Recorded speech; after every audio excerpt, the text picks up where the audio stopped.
The fight against budget cuts proposed by Governor Rick Scott is hitting downtown West Palm Beach right now. Protesters are making their case at the waterfront as Tallahasse opens its legislative session, where lawmakers will sort through a $3.6 billion budget hole. News Channel 5's Evan Axelbank is there live tonight with more. Evan? Kelly, one of the protesters here has a sign that says Governor Scotty should be beamed up and out of Tallahasse. Take a look at the protesters gathered here downtown. They're calling their effort Awake the State, and they are a collection of teachers, healthcare workers, and other public employees. Of the cuts that the governor is proposing, these protesters are hammering on Governor Scott's effort to cut 10% of education funding and 8,700 other public jobs. The governor says their pensions have gotten too expensive.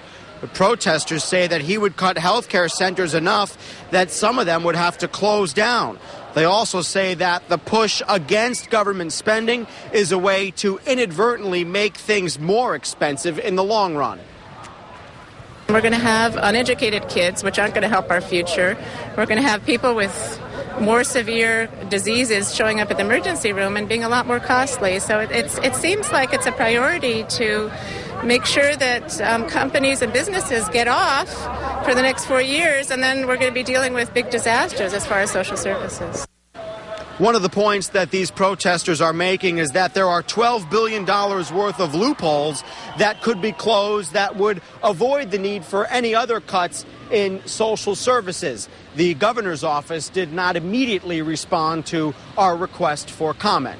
We are live downtown tonight. Evan Axelbank, WPTV, News Channel 5. The stakes are high, and so are the emotions surrounding the issues facing lawmakers in this legislative session. In Tallahasse, the day began with competing rallies.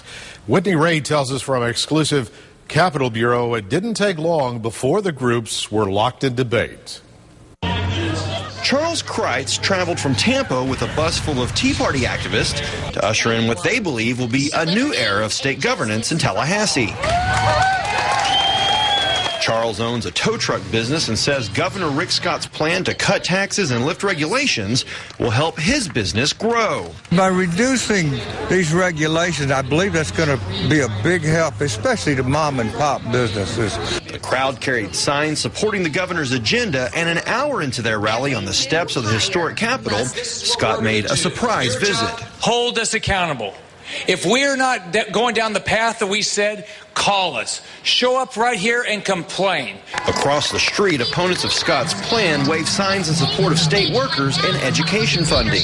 We're registered Republicans, and we want the state to understand that not everyone sees things in the same light as our current existing legislature and governor. And while the stakes are high, so are the emotions. It wasn't long before people on both sides of the argument began to debate.